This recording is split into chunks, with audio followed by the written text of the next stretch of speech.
What is the forgotten adoption option? Many are aware of infant international adoption, where you hire an agency, often wait a long time, and spend tens of thousands of dollars. And then there's becoming a foster parent, where you may or may not adopt the children. But there is a third option, where you adopt children directly from the foster care system. I call this the forgotten adoption option. In fact, 30% of children currently in foster care are adoptable, and you don't need to be a traditional foster parent to adopt them. Hi there, I am Marcy Bursack. After blogging my experience adopting a pair of biological siblings through the foster care system, people started asking me to explain the process to them. And it's difficult to navigate, but the families I mentor feel that knowing the barriers, the challenges, and what to expect has actually helped them persevere and pursue their dream of adopting. And while I would love to have a really big family, adopting thousands of children isn't exactly realistic, but I can teach others how. Whether you're trying to figure out how to get started, you're battling some doubts and fears, or maybe you know someone who wants to adopt, I'm here with resources to help others discern if foster care adoption is the path for them. And if it is, I have practical tips and resources for them as well. You can find all of these resources, which include my blog, 3 books, an app, and a classroom lesson at ForgottenAdoptionOption.com. However you found this podcast, I am so glad that you did. I want to extend an invitation to you to reach out to me to ask anything on your heart. My goal is to help every waiting child be in their forever family. And that's why I host this podcast.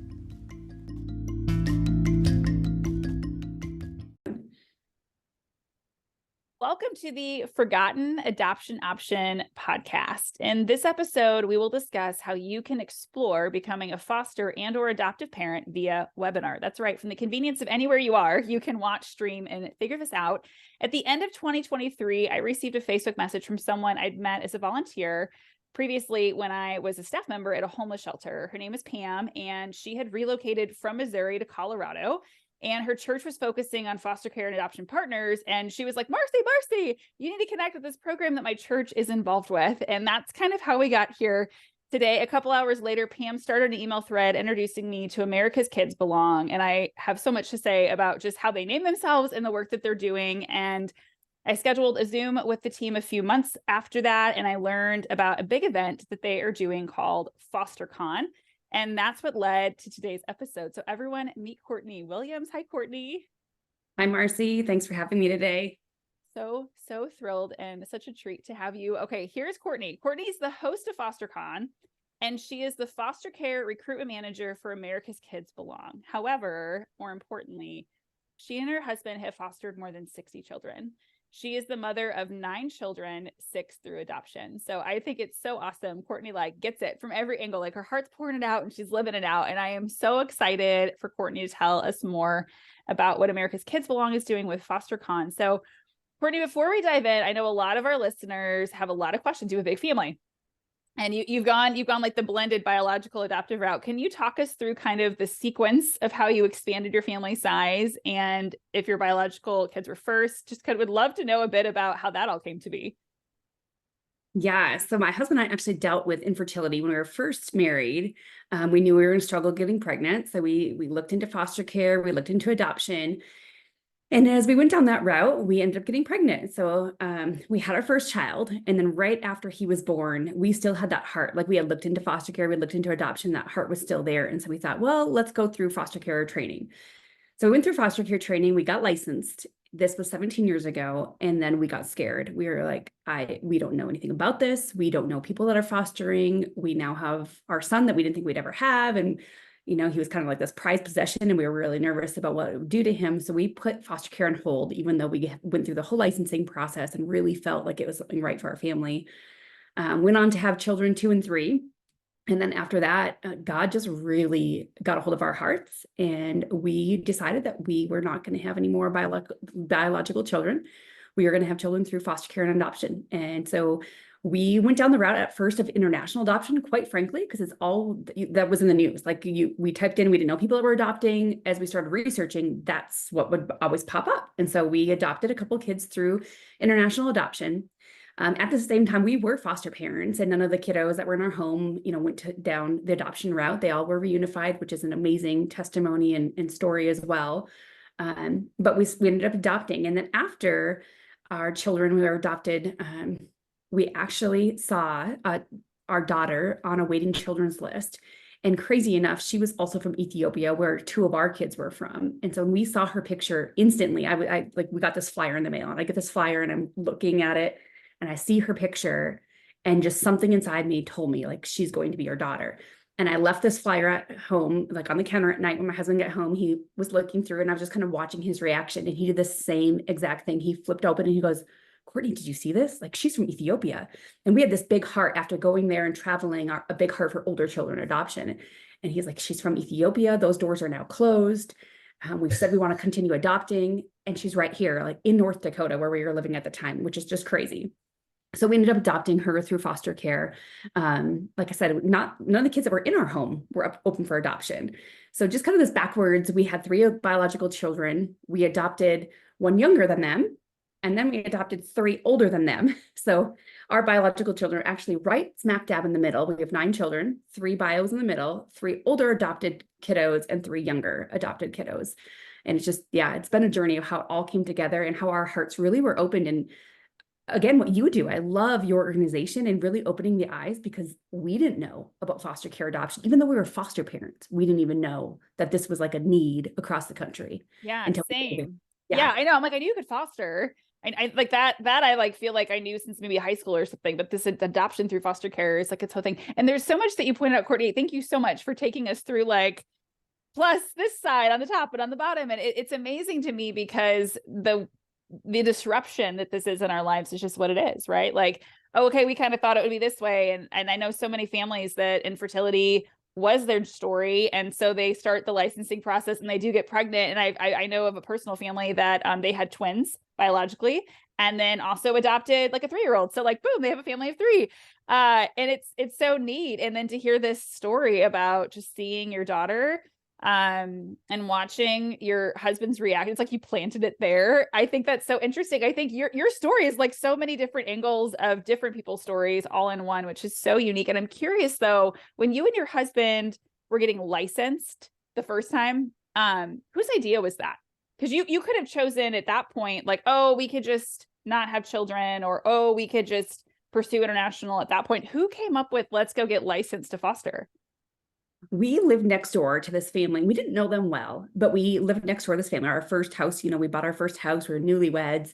And there was just something about this family that was intriguing to us. They just seemed, I don't know how else to put it, but just like this wonderful family that just showed so much love. But you could tell that they weren't a traditional family. I mean, they had kids of different races and, all spectrums. And so we got to know them a little bit and asked them, and they were foster parents. And so that's what piqued our interest from the get-go, was this family that lived next door to us. Again, we didn't know them well, but we were just kind of watching from the background and seeing their interactions. And you could just tell there was something special about their family. So kind of by proximity, like you're seeing it and you're aware of it, but you're not like immersed in it. Did you all come to the same conclusion together? Or was one of you like, hey, do you see our neighbor? Like, I'm so curious how that all transpires. Because sometimes, like, my husband and I were not on the same page. Like, we knew we wanted to adopt, but I found the paperwork and he was like, just kidding, not ready yet. And so sometimes we are aligned and sometimes we have to kind of help the other one get on board. What kind of story was yours?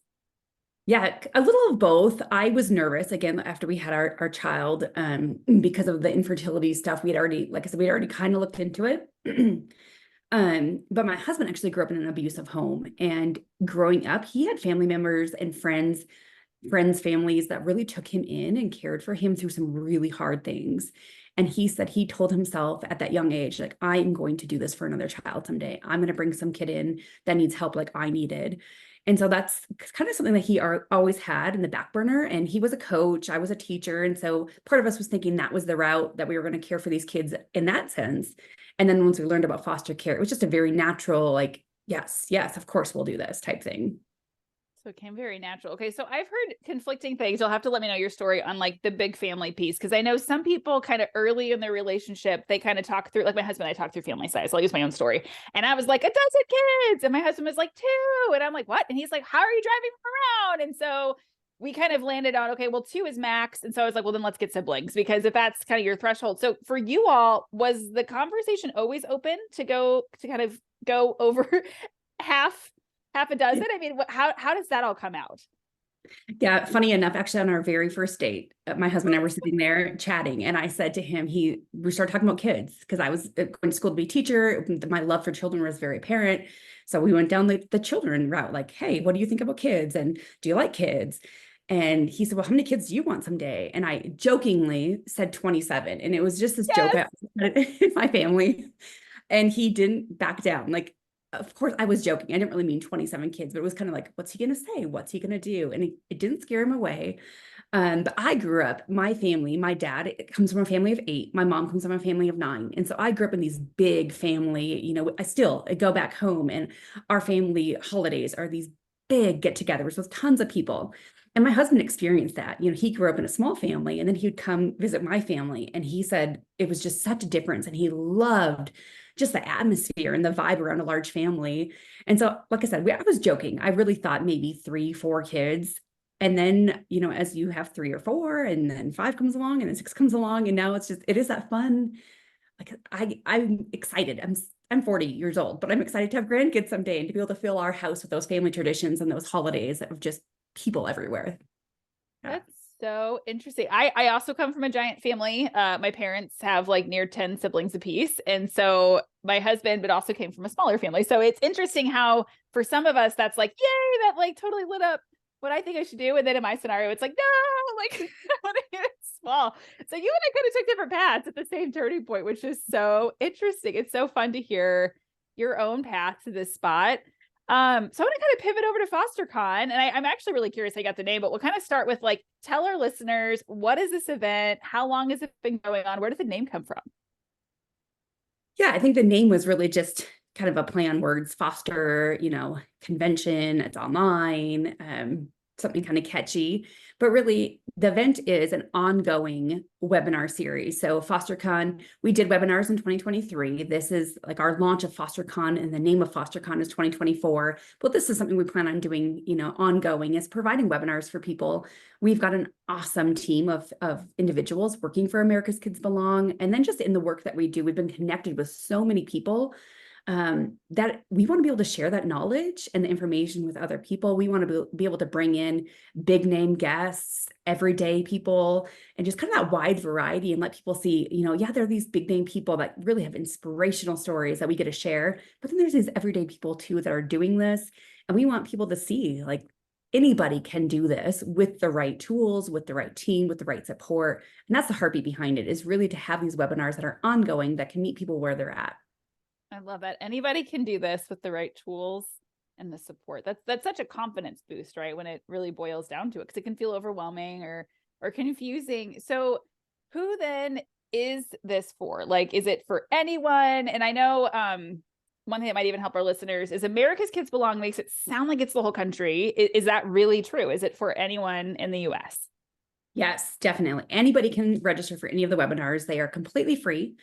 They are in the evening live. We also do host them online afterwards, but being there live, one of the great things about it is anybody can come, anybody can write in questions. So we'll answer, questions on the spot. People can write in questions. We have Q&A time at the end.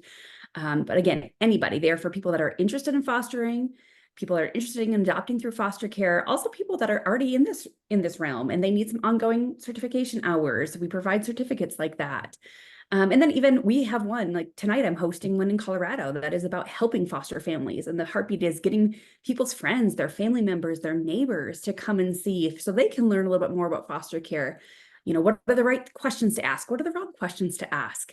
And how they can be that support. Because that's really what these foster families need, is other people around them that understand and can be the support as well. So really, they're for anybody with a heartbeat behind foster care, whether they're doing it, interested in doing it, or supporting those that are. Such a broad audience, and yet something for everyone. And I just think about how you earlier mentioned your neighbor, how like you kind of saw and you kind of wondered, and there was some teaching there. And this is similar, that like all of us can benefit from being aware of this. And I'm curious, what kinds of, you mentioned like as a support system, how can I support people in this space? What other kinds of questions might we get answered through your webinars? Yeah, so our webinars, we have 5 different live webinars, and they are very specific topically. So our upcoming one is on permanency. When reunification doesn't happen, what does happen? And then what does that route look like? What does foster to adopt look like? What's the process? Who can do it? Can they move states? All those questions people want answered. And then we have another one on well-being. So if you are a foster family or you're looking to be, how can you do that self-care? How can you provide for yourself so that you can keep providing for kids and being that love and the support that you need to be, but first need to care for yourself as well. Then we have other ones about engaging with biological families and what is foster care. So really there is a gamut of questions that we answer. Like I said, there's 5 live webinars that each have very specific questions we'll answer. But as I said, the Q&A part is also so helpful for people because we have, we know the typical questions people will ask. But then there's questions people want that maybe we might not answer within, our panel time. So having that Q&A time at the end of each one is also very special. And I think people really enjoy that, knowing that they're live with us and can ask a specific question. Yeah, and get their own questions answered. Okay, so just give me a little bit of like hospitality here. Okay, so I just coming from an online space, I'm going to a webinar. Is it literally only the speakers whose cameras are on? Do I need to be on camera? Are you going to see my name? Those are things that I'm kind of wondering as I might like come to this, but I don't want to like let everyone know I'm going. How does that feel as an attendee? So Zoom has a webinar feature. So it's different than a typical Zoom meeting. So we do it through Zoom and it's webinar, meaning only our panelists are seen. So the panelists are on, their cameras are on, nobody else's cameras on, no names are on.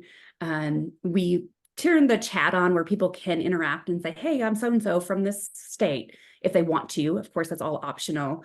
But other than that, yeah, no cameras are on. It's just the panelists. We have, the way that we're doing it this year, which I've just really enjoyed, is we have a keynote speaker. So we have a speaker who's kind of a bigger name in the fostering realm, and they get to share for about 15 minutes. And then from there, we go into a panelist time where I ask questions of a couple other people as well on that panel. And then we close it out with the Q&A. So that's kind of what it looks like on a given night. Yeah, it feels very safe. And I asked too, because I know some of the families that I've been coaching across the country, sometimes they're like, I don't want my name to be known because I want to learn, but I don't want people to know I'm, learning. And so that's helpful to understand that we can kind of opt in or opt out the way we want to. And then I'm imagining, even if I'm someone like that, that's like, I want to be here, but I don't want to share my name, I could just change my screen name for that event, right? I could just be something random, like Jane, yep. Right? And so, okay, so there's a lot of anonymity for folks that might be like, I want to go, but I don't want anyone else to know I'm on there with them. So that's really helpful. And it feels very, very tailored to help us all learn and to be part of something and to really ask anything, which I think is so important in this space. And so you mentioned you have 5 webinars. I also saw online you have 3 on-demand training. Can you help us know the difference between what a webinar is and on-demand training? Yeah, they really are the same, one and the same. Again, the beauty of the on-demand or the live is people can ask those question and answers right there on the spot. The on-demand ones that we're providing are a little more geared towards training specific. So one of them is that engaging biological families, where we're going to have a foster mom who just engages with families so well. She's got just a sweet spirit behind her of how she does that. And she's going to share what that looks like. And then we also have a mom whose children were removed from her care and her story of getting her kids back and what that was like. So it's more that training of understanding both stories.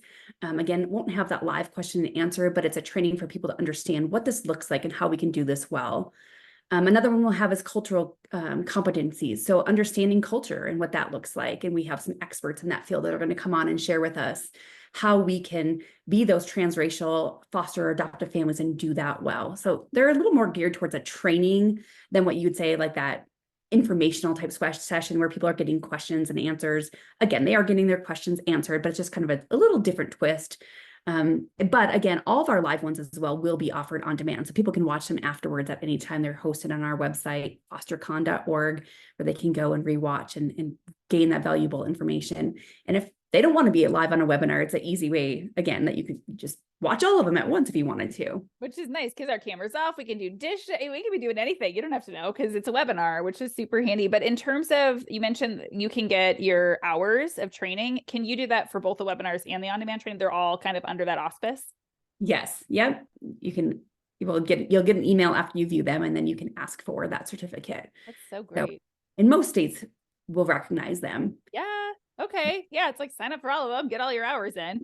So on October, that is not yet, on August 13th, Pam Willis, who was a season 1 guest on this very podcast, she's sharing about fostering permanency at FosterCon. Can you give us a little insight to what Pam is going to be covering?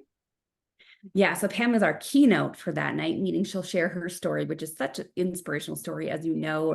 just how her family, she was a foster family. They were foster parents, had 5 biological kiddos, and they moved on. And as empty nesters, adopted 7 more kids out of foster care. So just a very inspirational story, sharing her journey. She's going to share what that process was like for them, how other people, again, even encouraging those empty nesters that you can do this too. And then she'll be joined by 2 other one adoptive mom, one who was a child welfare expert who just knows the process. And again, getting those questions answered about what does permanency look like when reunification is not in the works for a kiddo. So yeah, we're super excited to have Pam and share her story, but also she'll be on that panel as well. So she gets to share her story, but then she's part of the panel. So she's answering those questions, and people that write in questions, she gets to answer too. So it's really an engaging way to have somebody like her share her expertise and her inspirational story. Yeah, real life with Pam. And it's so amazing too, because Pam, for those that may not remember or have not listened to the episode yet, she didn't just adopt 7 children. She adopted a sibling group of 7 kids. So she went from like empty nest of 5 adult children to 7 new children in her family. So she's amazing. And that whole story is just an incredible one. So I encourage our listeners to plug in for that one. So I'm curious, so of all the webinars and even on-demand trainings you've got going on for FosterCon, if somebody says, okay, I'm only going to commit to one, I want just like the best one or the one that's right for me, where would you point them? Which one? Yeah, that's a really loaded question, because really, like I said, they are all so different. So I think the thing would be to look through the titles and see, where are you at? Where are you at in this journey? If you are just getting started, definitely our fostering primer would be the one to listen to. That one we've already hosted. It was our first event. And so it's now available on demand. And that's where I would say, if you're just getting started, that's for sure the one for you, because that's the heartbeat behind that one. If you are in this realm or you're looking to adopt from foster care, then of course the fostering permanency one would be the one to watch. So it kind of depends on where you're at in the journey. If you're a foster parent who's just tired and weary, do the fostering well-being. And then if you're somebody that just wants to support and you're thinking, hey, this isn't right for me, we have one coming up called Fostering Support. So again, it's really hard to answer because it's so different for each person, but I would read the titles, read the little subtitles, and see which one would be the one that fits where you are at to take you to the next level. That's good. So no matter where we are and what we're dealing with, there's one for us and we can go select it. So you really can't go wrong, is what I'm hearing Courtney say. And so as we close, can you help our listeners know where we might find kind of these replays and recordings? And then after FosterCon is over, how long will they be available? Yeah, they'll be available. I mean, maybe not forever, but they'll be available, hosted on our website, fostercon.org. So it's an easy place to go to, fostercon.org. You can see the upcoming ones. You can also watch those on-demand ones, watch the ones that we have already hosted, and they're, again, available there on demand as well. So easy place to go to get those training hours. And there's some from last year. Last year's are also still up, so you can watch last year's. We have some great ones from last year that people have really enjoyed and appreciated. So check them all out. Amazing. We have even more than just this year to look at. And I so appreciate, Courtney, I know it's you and a whole team of people that are putting to this content that have probably been planning for months and months on what to deliver and what to bring. And I just wanted to say thank you so much for all the work that you're putting in, because it's really helping to spread this message across our country and letting people know, like, we have this great need and you can do it. And this is how. And even if you don't feel called to do this, like, here are other ways you can be supportive and help be kind of part of the team in this process. I just want to give you a huge thanks to you and your team for the work that you're doing. And we're so excited to hopefully plug in and be able to listen to some of your content. Yeah, I appreciate it. I love in-person events. I feel like they are better in a sense, right? Like, I love to be able to see people one-on-one and interact, but there's just something sweet about having these online webinars where somebody anywhere across the nation can jump on and can watch them. And it really is about reaching more people so we can get more people into this realm of foster care, foster to adopt, and supporting foster families, because it takes a lot of people and there's a huge need. And so that's the heartbeat is, how can we bring this to more people? And this is, in a sense, an easy way to do it, but it does take a great team. And I'm thankful to be part of that team. Yeah. In a convenient way. I mean, the fact that we can stream it live, stream it later, go back to it and even get some hours, that's wonderful. So really appreciate the work that you all are doing. Yeah. Thank you.